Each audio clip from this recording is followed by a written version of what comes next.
ಬಂದರು. ಅಂಥವರೆಲ್ಲ ಬಿಟ್ಟಿತ್ತೇನು ಅವರಿಗೆ ದುಃಖ ಅಂತ ಕೇಳ್ತಾ ಇದ್ದಾರೆ. ಹಂಗ ಕೊನೆಗೆ ಅವ್ರೇನಂದ್ರು, ತಾ ಮಾಡಿದ ಪಾಪ ತಾಕಳಿಯಲೇಬೇಕು. ನಿಜಗುಂಡ್ರು ಕೂಡ ಹೇಳ್ತಾರೆ, ದುರಿತ ಕರ್ಮವನ್ನು ಅಲ್ಲದಿರು, ಪುಣ್ಯವನೇ ಮಾಡು, ಹರನಡಬಿಡಿ, ಶಾಂತರೊಡನಾಡು, ಕರುಣವಿರಲಿ ಜೀವರು.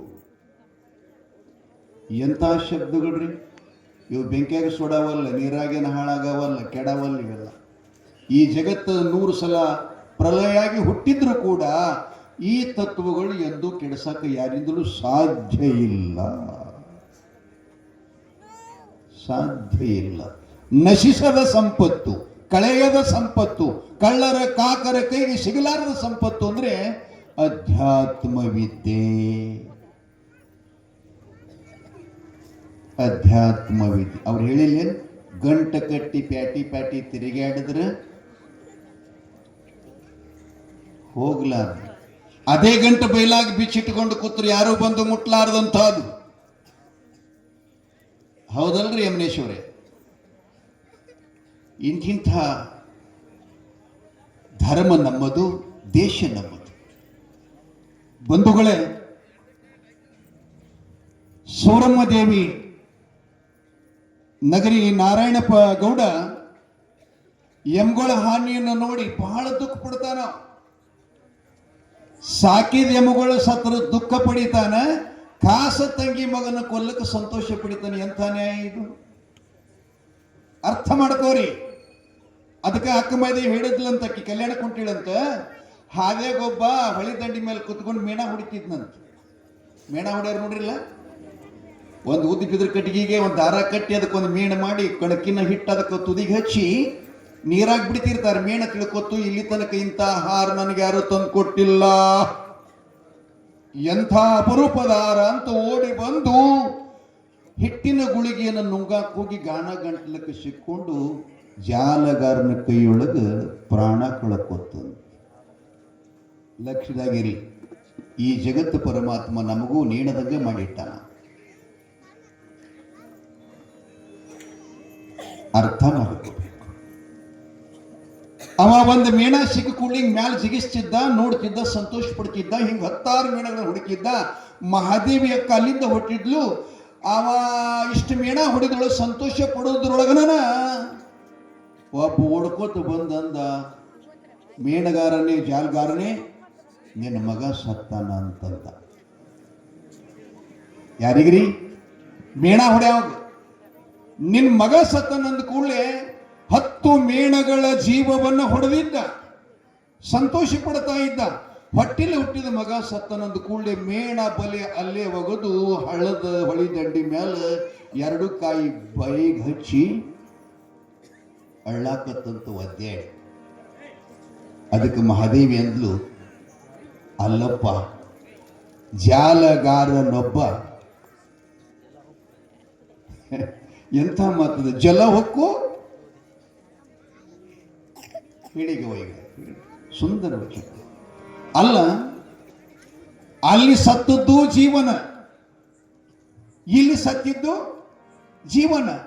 ಆದ್ರೆ ಇದನ್ನು ನೋಡಿ ಸಂತೋಷ ಪಡ್ತಾನ, ಅದನ್ನು ನೋಡಿ ಹೇಳ್ತಾನಲ್ಲ ಅಂತಂದ ಕೂಡಲೇ ಆಕೆ ಅಂದ್ಲು, ಅಲ್ಲಿ ನನ್ನದು ಅನ್ನುವ ಭಾವದ. ಲಕ್ಷ್ಯದಾಗಿರಿ, ಅಲ್ಲೇನದ? ನನ್ನದು ಅನ್ನೋ ಭಾವದ. ಇಲ್ಲಿ ಇದು ನಂದಲ್ಲ ಅಂತಕ್ಕಂಥ ಭಾವದ.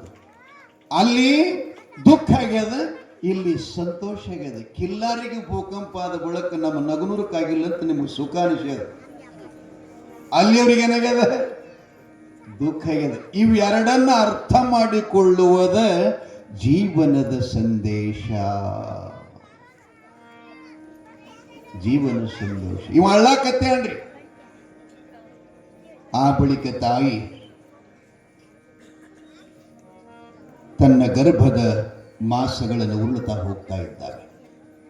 ಸದಾ ಭಗವತ್ ಚಿಂತನ, ದೇವರ ಧ್ಯಾನ, ಪರಮಾತ್ಮ ನಾಮಸ್ಮರಣೆ, ಮಲಗಿದಾಗ ಎದ್ದಾಗ ಕುತ್ಕೊಂಡಾಗ ಹೋಗಾಗ ಉಸಿರಿನಲ್ಲಿ ಭಗವಂತನ ಚಿಂತನೆ ಮಾಡುತ್ತಾ 7-8 ತಿಂಗಳುಗಳನ್ನು ಗತಿಸ್ತಾ ಇದ್ದಾವೆ. ಆ ಬಳಿಕ ಕಳಿವಿ ನಾರಾಯಣಗೌಡ,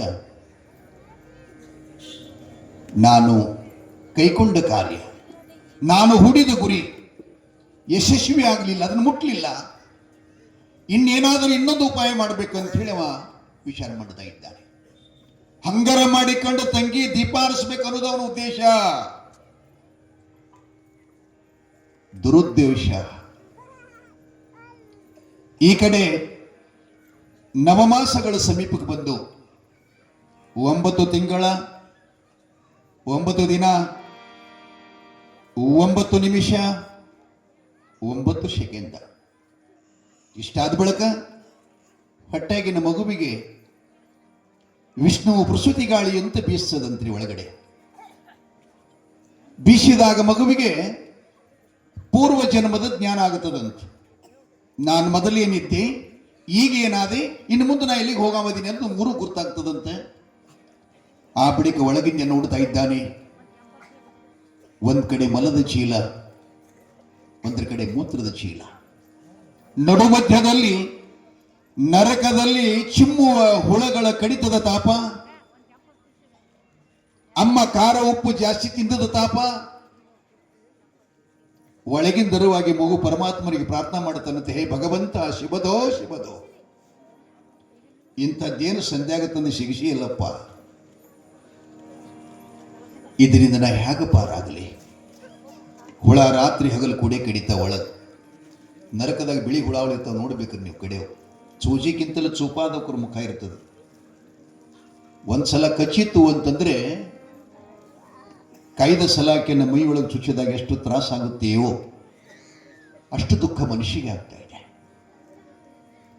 ಅಪ್ಪ, ನನ್ನ ಹೊರಗೆ ತೆಗಿ.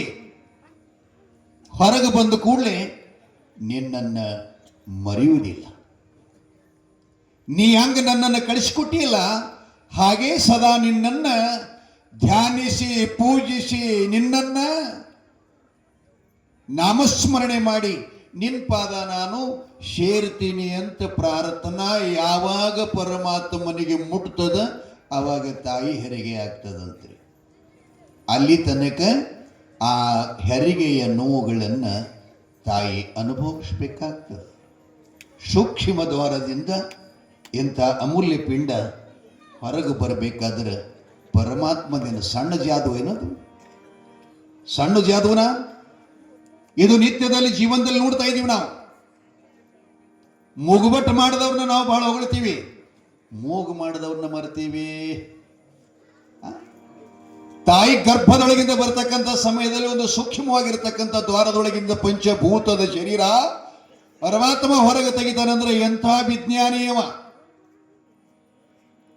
ಎಂಥ ಪರಮಜ್ಞಾನಿ.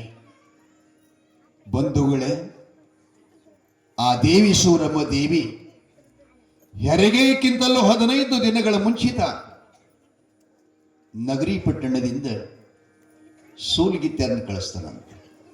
ಸೂಲ್ಗಿತ್ತೆ ಅಂದ್ರೆ ಗೊತ್ತಾಗ್ತದಲ್ಲ, ಹೆರಿಗೆ ಮಾಡೋರು. ಹೆರಿಗೆ ಮಾಡೋರು ಅಂದ್ರೆ ಅನುಭವ ಇರ್ತದೆ. ತಾವು ಕಂಡ ಅನುಭವ ಇನ್ನೊಬ್ಬರ ಬಾಣೆತನ ಮಾಡ್ಕೊಳ್ಳೋಕೆ ಅವರಿಗೆಲ್ಲ ಸೂಕ್ತವಾದಂಥ ವಿಚಾರಗಳನ್ನು ಕೊಟ್ಟು ಅವ್ರಿಗೆ ಸಮಾಧಾನ ಮಾಡಿ ಯಾವ ರೀತಿಯಾಗಿ ಆ ಮಗುವನ್ನು ಈ ಭೂಮಿಗೆ ತಗೋಬೇಕು ಅಂತಕ್ಕಂಥ ಜ್ಞಾನ ಇರುತ್ತೆ. ಅದಕ್ಕೆ ಅವ್ರಿಗೆ ಸೂಲ್ಗಿತ್ತೆಯರು ಅಂತಿರ್ತಾರೆ. ಆ ಬಳಿಕ ಆಕೆಯ ಹೆಸರ ಸೂಲ್ಗಿತ್ತಿ ಸುಬ್ಬಕ್ಕ ನಡ ಹಿಡಿಯ ನಾಗಕ್ಕಂತ ಪುರಾಣದ ಬರೆದಾರೆ. ಅಂದರೆ ಅವ್ರಿಗೆ ಇವ ಏನು ಮಾಡಿದ್ದ, ಕಳಿವಿ ನಾರಾಯಣ, ಆ ಮಗುವಿನ ಹೊಟ್ಟೆ ಅಂತ ಬರ್ತದಲ್ಲ, ಒಳಗಿಂದ ಹೊರಗೆ ತಗೋಗನ ಅವ್ರ ಕೈಗೆಲ್ಲ ಹುಲಿ ಉಗುರು ಕೊಟ್ಟಿದ್ದಂತ್ರಿ. ಹುಲಿ ಉಗುರು ನೋಡ್ರಿ. ಆ ಹುಲಿ ಉಗುರಿನಿಂದ ಆ ಮಗನ ಶಿರಕ್ಷೇದನ ಮತ್ತು ಹೊಟ್ಟೆ ಹೆರದ ಕಳ್ಳ ಹೊರಗೆ ಹಾಕಿದ್ರೆ ಕುತ್ತಿಗೆ ಹಿಸಬೇಕು ಅಂಥೇಳಿ ಹೇಳಿ ಕಳಿಸಿದಂತೆ. ಲಂಚ ಕೊಟ್ಟು. ನಿಮ್ಮ ಕಡೆ ಏನಂತೀರಿ ಮರಾಠಿಗಳು? ಕನ್ನಡದೊಳಗೆ ಲಂಚನೇ ಅಂತೀರಿ. ಲುಚ್ಚ ಜನ ಇತ್ತಂದ್ರೆ ಲಂಚ ಕೈಯಾಗಿ ಹಿಡಿತವ್ರ ಲಕ್ಷದಾಗಿರ್ಲಿ. ಮತ್ತೆ ಲಂಚ ಎಷ್ಟು ಹೊಲಸು ಕೆಲಸ ಮಾಡ್ತದೆ ಅನ್ನೋದು ನಿಮಗೆ ಜ್ಞಾನ ಇರಬೇಕು. ಒಂದು ಕಪ್ ಚಹಾ ಪುಕ್ಕಟ್ಟವಾಗಿ ನಾವು ಯಾರ್ದಾರೆ ಕುಡಿದೆವು ಅಂತಂದ್ರೆ ಅದು ಅದು ಎಂಥ ದೊಡ್ಡ ಕೆಲಸ ಮಾಡುತ್ತೆ ಅಂತ ಕೇಳಿದ್ರೆ ಭಾಳ ಡೇಂಜರ್ ಇರ್ತದ್ರಿ. ಅದಕ್ಕಾಗಿ ನಮ್ಮವ್ರು ಹೇಳ್ತಾರೆ ಪರಧನ ಪರಸ್ತ್ರೀ ಇವೆರಡನ್ನ ಎಂದು ಕಣ್ಣೆತ್ತಿ ಸಹಿತ ನೋಡಬೇಡ, ನಿನ್ನ ಮುಂದೆ ಬಿದ್ದೈತಿ ಅಂದ್ರೆ ಮುಟ್ಟಬೇಡ ಅಂತ ಹೇಳ್ತಾರ ಅವ್ರು. ಹುತ್ತನಾಗ ಹಾವು ನಡೆದಿತ್ತಂದ್ರೆ ಜಗ್ಗಿ ಹೊರಗೆ ತಕ್ಕೊಂಡು ಕಡಿಸ್ಕೋರಿ ಕರೆ ಕಡಿಮೆ ಆಗ್ತದೆ. ಪರಧನ ಪರಸ್ತ್ರೀ ಮುಟ್ಟಿದಂಥ ದೋಷ ಔಷಧಿ ಇಲ್ಲದಕ್ಕೆ ನಾವು ಭೋಗ ಅನುಭವಿಸ್ಬೇಕಾಗ್ತದೆ ಅಂತ ಹೇಳ್ತಾರೆ ಮಹಾತ್ಮರು. ತಾಯಿ ತಂದಿಗಳೇ, ಲಂಚ ತಗೊಂಡು ಬಾಣಿತನ ಮಾಡಕ್ ಬಂದಾರ ಇಬ್ರು, ಸುಲ್ಗಿತಿ ಸುಬ್ಬಕ್ಕ ನಡ ಹಿಡೆ ನಾಗಕ್ಕ. ಹೆಸರು ಚಲೋ ಅದ ಹೇಳ್ರಿ, ಮ್ಯಾಚಿಂಗ್ ಅದಾವ, ಬಹಳ ಮ್ಯಾಚಿಂಗ್ ಅದ. ಏನ್ ಮಾಡಬೇಕು? ಪೊಲೀಸ್ ಡ್ಯೂಟಿ ಮುಗಿಸ್ಕೊಂಡು ಮನೆಗೆ ಬಂದಿದ್ದ. ಸುರಪುರಕ್ಕೆ ಶಾಪುರಕ್ಕೆ CM ಸಿದ್ದರಾಮಯ್ಯ ಸಾಹೇಬ್ರು ಬರೋರು ಅಂತೇಳಿ ಅರ್ಜೆಂಟ್ ಫೋನ್ ಬಂತ್ರಿ ಅವರಿಗೆ. ಅವ್ರಾಗಲೇ ಪ್ಯಾಂಟ್ ಶರ್ಟ್ ಕಳೆದು ಕೈಕಾಲು ಮುಖ ತಕ್ಕೊಂಡು ಸ್ವಲ್ಪಿನ ಟೀ ಕುಡಿಬೇಕಂತ ತಯಾರಾಗಿದ್ರು. ಫೋನ್ ಬಂದ ಕೂಡಲೇ ಅವಸರದಾಗ ಹಂಗೆ ಬಂದು ಖಾಕಿ ಅಂಗಿ ಒಂದು ಮೇಲೆ ಹಾಕದ, ಹೆಂಡತಿ ಜೊತೆಯಲ್ಲಿ ಮಾತಾಡಕೋತ ಆಕಿನ ಕಡೆ ನೋಡ್ಕೋತ ಏನು ಮಾಡ್ದ, ಖಾಕಿ ಪ್ಯಾಂಟ್ ಹಾಕೊಳ್ಳಿಲ್ರಿ ನಾವು, ಹೆಂಡತಿ ಲಂಗನೆ ಹಾಕೊಂಡು.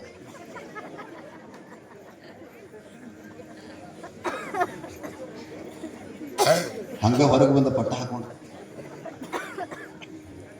ಹೆಂಗ್ ಮಾಡ್ಬೇಕ್ರಿ?